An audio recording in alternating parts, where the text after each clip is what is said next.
Okay, man, this is take 2. Take us through the questions, man. This is the mentorship interview. Yeah. What is your current job? This is the mentorship interview. Are we doing it again? No, we can start where we still left off. Or do you want to start again? Oh my God. Okay, now. This is the mentorship interview, take 4. What is your current job? Not booze. Current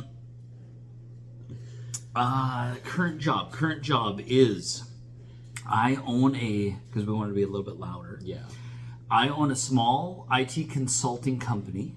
We work with businesses around, let's go the nation, because we don't work in America right now. But the nation, companies that need IT services. So companies that have, hey, we need laptop set up. Hey, we need computer set up. We need a server set up or built or purchased or fixed, or the printer's down, whatever. We do a whole gambit of things.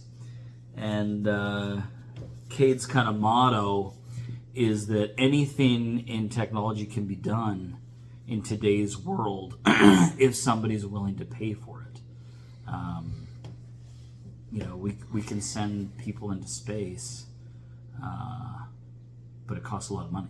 So that's the way I look at it. So yeah, I own that company. We employ 8 people. I love what I do. I've been doing it for 23 years. I love it. I love what I do because, number one, it pays really well. Truth. How do you spend your time?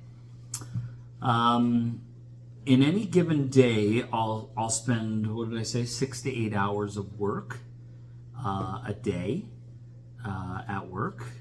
Some of that might be on the phone, some of that might be at my desk, on site, although that's usually what I try to get my staff to work on, is the on-site stuff, while I'm at my desk working on business and growing the business. Yeah, that makes sense to me. A couple hours of that day are at the gym or biking, and I'm usually on the phone during that time anyways, which is good. A couple of those hours are also hanging out with my kids. Depending on what day of the week it is, I might have church things that I'm doing, and going on dates every Friday with my wife, or more, but that's the kind of rule. And yeah, that's kind of what I do in a general day. The work that I do is very variable, because it changes day to day. Something could be burning down one day, and we're planning for the next burn down of a server that's 8.5 years old that needs to be replaced. While we plan that before it becomes a catastrophe. So Go ahead, Laura. Are you happy with your career choice? Yes. Loaded question for sure. Yes, I am. But only because it pays so well. If I could help people the way that I do it now, if I could help people but also get paid the same amount of money fixing destroyed library books or books, fixing those books, I would be happy doing that. Helping people is kind of the part that I like, but ultimately I do it because it pays me a good wage and provides for my 6 children, which as a younger father, I'm 44, I guess I'm not that young anymore, but as a young dad, it was hard because of the stress of raising a family. I had to have something that pays a decent wage. So that's kind of how I go, So yeah, I'm very happy with my career choice, but I also have lots of hobbies that I do that I like. I like mountain biking and going to the gym for fun. For health, But for fun, what I like to do is my wife and I are both musicians, and we work on music and performing that music, and that's kind of the hobby or the true escapism that we try to work with. So Nice. yeah, I'm happy though. I love what I do. That's kind of that one. Is this where you thought you would end up? No. Is that what you want to hear? Or is this supposed to be enlightening? It's fine. Because I have to write it, I have to type it out as well. Okay. I mean, so I would say no, but I'm glad that I'm here, if that makes sense. It You know what I does. mean? No, I did. For me, I'm a unique one. I would not have thought that this is what I was doing now. If you were to go back to when I was your age, Noah, my ambitions were full-time musician, full-time musician, full-time actor, full-time comedian. One of those three things. That was my life ambition since I was 10 years old. Doing what I do now is bearable because I can provide for my family. That is what's the most important part for me, is providing for my family. I'm okay working on my dreams on this side, the dreams, not Noah's side, but the dreams of being a musician and actor and comedian as a hobby. I'm okay with that because it allows me to do those things, but I don't ever pretend like this is what I always hoped for. No. That's not.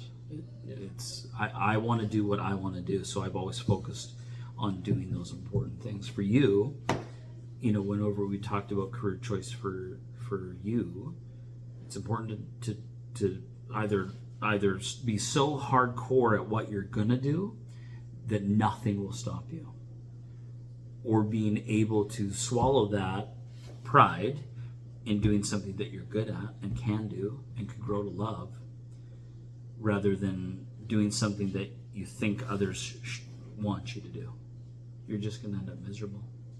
It took me a long time to realize that I should be a business owner because I'm a terrible employee.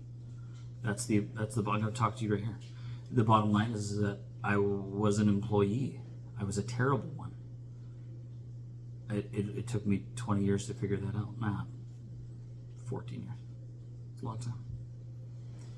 So, yeah. What was your question? This is where you thought you would end up, and I think you just answered that. Yeah. What would you do if you were me? Your personality. In Noah's body? In my situations. Yeah. My predicament. I mean, you're not a young father. You have life goals that you want to meet. I would literally do whatever you want to do. That's what I would do. Besides drugs. Besides drugs. And drink, don't drink. It's terrible for you. If you wanted to take this opportunity, lover, to be like the best astronaut, we talked about that at take one. If you want to take this opportunity to be an astronaut, then you be a freaking astronaut. You do all the things that it takes to be an astronaut, which means a PhD in physics or math. It means test pilot training for the next 10 years, right? Corrective vision, you got to get your eyes fixed. Like, there's a whole gambit of things that are applicable to being an astronaut, as well as developing in now the connections that you would need in NASA or JPL to get you situated where you could be in front of the right general or the right government agent to get you that job offer. Mm-hmm. Start culminating those things now. But if you don't want to be an astronaut that bad, then don't worry about it. Mm-hmm. Just go do whatever. So you can do whatever you want, but it's important to understand is you do what you want. So if you want to be the world's best wicker basket maker, then go do that. Learn everything that you need to learn about what it means to be a wicker basket maker. Read about all the downfalls. Read out about all the economic outcomes. how much you're going to get paid to be a wicker basket maker. And you might discover, in China they make wicker baskets for about 1/75th the cost of what you would want to get paid. Do you see? So you find what you want and you do it. Mm-hmm. You and I, we've talked about firefighting, right? Mm-hmm. You should totally do firefighting. And I think you've already taken many steps to be a firefighter. Physical fitness is only one part of that, right? Mm-hmm. Physical fitness is one part of being a firefighter. Mental resilience is another part. Meaning like almost psychological conditioning. There's a huge mental health component to being a first responder. You see a lot of violence, both from other people and from the world. Car accidents are nothing light on your psyche, so I would look at that from that perspective. Well, you don't need to look at graphic, gory things to appreciate that, but you need to understand that that's part of what you're going to face as a firefighter. Climbing a ladder. Well, if you got a fear of heights, you should go learn how to climb more ladders. I don't want to be a firefighter, so I'm not going to go climb ladders. It's just not my thing. Yeah. Because you should be comfortable in the air, in that high stress situation where you make good choices. So, for you have a physical body. You come from a long line of very physical people. Your uncle he's dead now, but a strong dude. Your great uncle Ken, as well as grandparents and everybody else that are very physical and very active individuals, as well as using their brain capacity for better, their brain capacity for the betterment of their families. So your uncle's an architect, or your grandpa's an architect, right? Mm-hmm. Your uncle Jason's an electrician. Your uncle Jordy is a dentist. Plus they love moving their body in a physical way. They love hockey, they love football and sports. So Uncle Dylan, he's a financial advisor and loves soccer his entire life. So it's something to consider, Mm-hmm. When you have a fully cerebral position, there's always an outlet for your body to need to be used. But when you have a physical position, you need to have a mental outlet for your mind to be used, if that makes sense. Okay, lover, you're getting tired. Go ahead.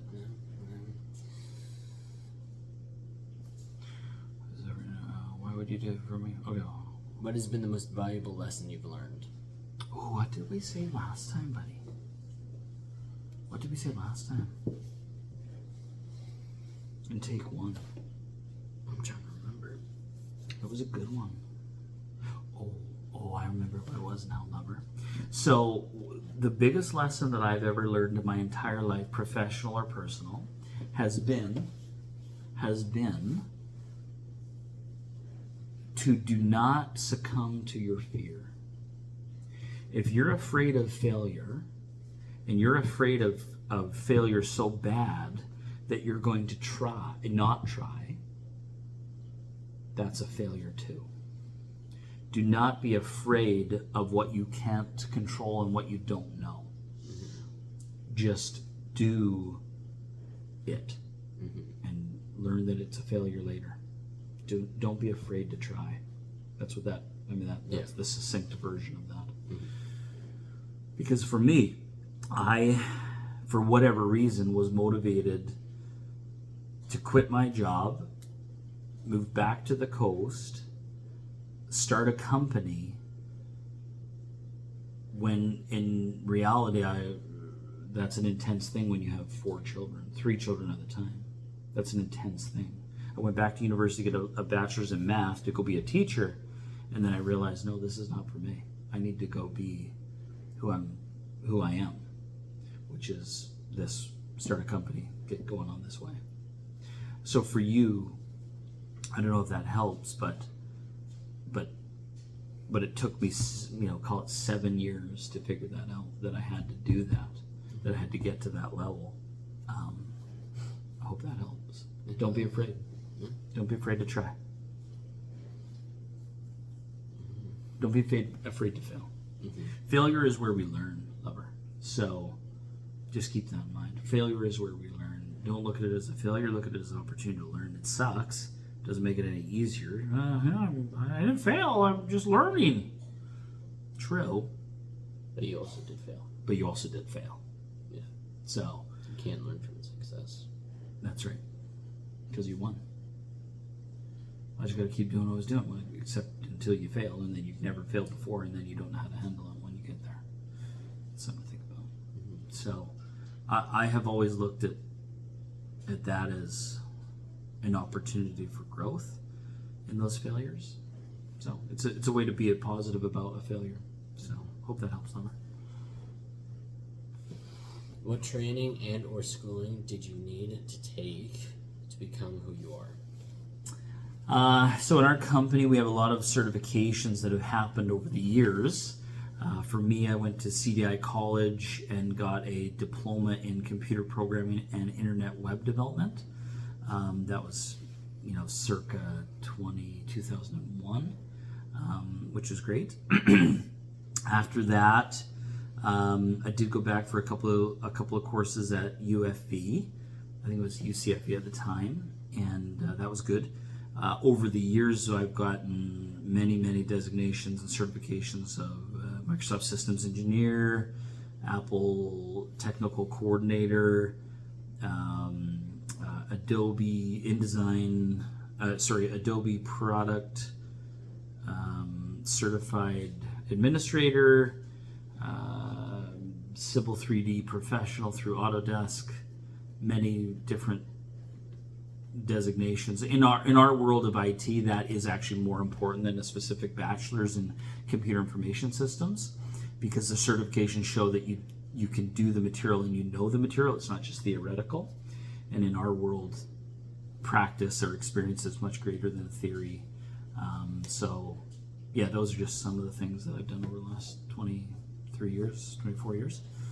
Yeah. What professional organizations are you associated with, and in what ways?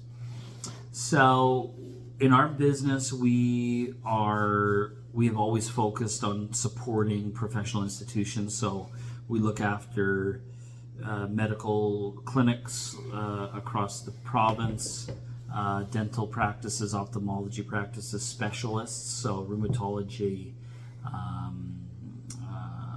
pathology. But what's Dr. Iqbal? He was a sleep specialist and fancy guy, as well as just general medical practices. So that's part of what, dentistry, a lot of dentists and prosthodontics. And so those are people that we're associated with, but this might be talking about like professional designation. Like I kind of already covered that, I think, in the professional designation world. Yeah. So I think, yeah, and architecture firms, land architecture or landscape architecture, engineering firms. Those are kind of the things that we focus on. Just because that's who need our services. We're kind of we don't get into the retail space yet, just because we're that's not who we want to support and who wants us to support them. So is the career I have chosen attainable for me? Absolutely. Yeah. Awesome. Yeah. For you, Gigi, absolutely. For you, you get back from your mission. We talked about that mission. And the reality is that we will just have to send you down to Arkansas for 3 months and do the firefighter course there, because that's the North American best. You learn EMT training as well as firefighting. It's a heavy duty course. There's probably some paperwork that you'll have to be, just to deal with. But regardless, that is what you can do. And then once you have that course, then you're at least better suited to be a firefighter full time, a career guy, and that shouldn't be an issue for you. And it'll give you a lot of real world experience. So I think you should do it. I think you can do it. I don't think you have any reason not to do it, other than your choice, other than what you want. If you feel like this is something that you're being coerced or persuaded into, then don't do it. But I think you and I have had enough you and I and your mother have had enough conversations that this is exactly what you want to do. I believe. You believe. But if there came a point where you don't want to do it, you don't have to do it. But you keep saying you do. So we're going to trust that you are being genuine with us. And, right? I love it. Keep going, buddy. What are you most proud of? In a personal sense or a professional sense, lover? Let's do both. Okay, let me pause. Let's go ahead. We're back. What I'm most proud of is probably my kids, in the sense of, I mean, they go from literally pooing their pants to becoming like, oh, I can walk now. Oh, I can, wipe my bum now. I can make my bed now. I can not crap in my pants. I mean, they still do it sometimes. And now you're like, oh, I can read. Look at me, I can read. It's amazing, especially in a world where illiteracy still exists. I mean, it's fantastic. So I am most proud of my kids, all of them, all 6 of them, 5 daughters and a Noah, who's probably enough boy for to count as 3 men. But I'm most proud of my kids. I don't take a lot of pride in my own work or my own. I mean, I take pride in what I do because I'm professional, but that's different than being proud of it. No, I'm just not that. I'm not that guy. I get psyched, and when I get psyched on things, I know that I talk faster about them, but it doesn't mean I'm never proud of myself for that sake. So yeah, proud of my kids, proud of my wife. She birthed them. I literally was just around to cry with her when they came out, so yeah, I think that's truth. Do they want more than that? Do they want me to be proud of something else? What do they want? That's good. Yeah? Because I don't know. Like I I'd don't. say that's good. Okay. If something else I'm proud of comes up, I'll say it. Okay. Yeah, Noah's my son. He can get back to me. One thing you would have done differently. Oh, that's a good one, buddy. I would have back to my biggest piece of advice. I would have learned, don't be afraid sooner. That's what I would have done differently. I would have committed to not being afraid to fail, not being afraid to make mistakes, and just do it. I still was that way. I just, when I look back, I think, yeah, I could have done it quicker. I could have done it better. I could have done it sooner. I could have been less trepidatious about it and worked harder to focus on what actually matters, opposed to the safest way or the most stable way. I probably would have made more money sooner. Beautiful. Who else would I recommend? Yeah, we talked about this before. Like, I think connect with Papa Noftel, architect, pro level. Connect with Slade. I think that's a great idea. I think that's what you should do. Talk to those dudes, do the same thing, I think, or something similar at least. So Slade, my buddy Pete, if you wanted to connect with another firefighter, I think you could do that. There's dudes. We know enough dudes that it would be pro level. What is the biggest failure, and how did I learn from it? Taxes, probably taxes, lover. Do your frickin' taxes. When you're a dude running your own company, taxes are very hard to pay. You just made all that money. You got to give all this money to the government. It really sucks, especially when it's a lot of money and you're not used to a lot of money. Always pay your taxes ahead of everything else. That's just the reality. So that's what I would say. Okay, Lovey. What else? Is that it? Yeah. Okay. Any closing remarks that you need to say? No. That's good. You have to say like, thank you, Mr. McLeod. Good job, Sam. Thank you, Mr. McLeod, for being a good teacher and for having patience with me. Thanks, Mr. McClellan.